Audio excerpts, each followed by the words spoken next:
Hi hello नमस्ते नमस्कार, कैसन बानी भैया।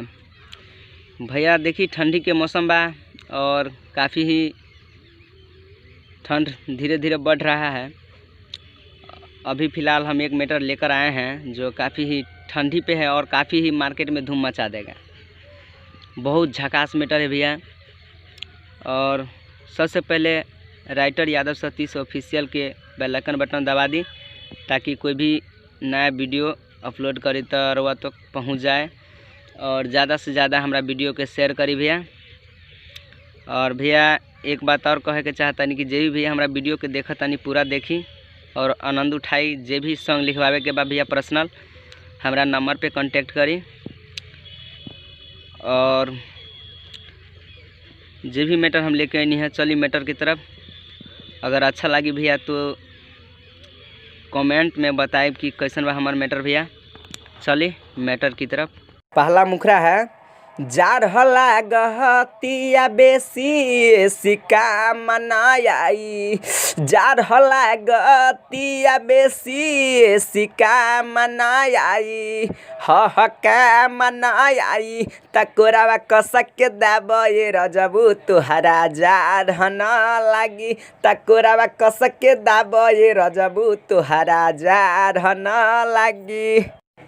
पहला अंतरा है, देहिया तोर थर थर कापे राजा कई दिन से।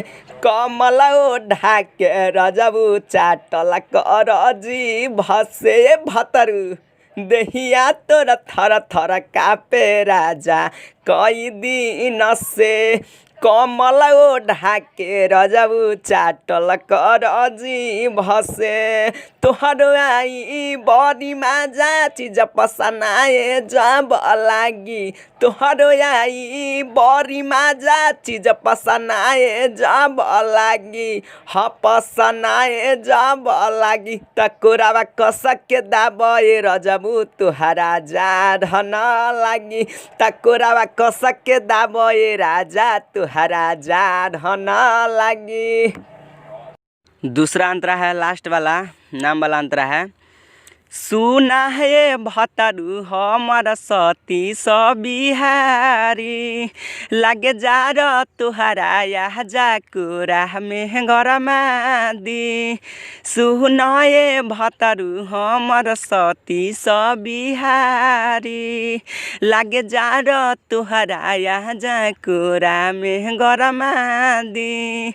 यादव मनीष जैसे तुहरा कभी ठार न लागी। यादव उदे जैसे तुहरा कभी ठार न लागी।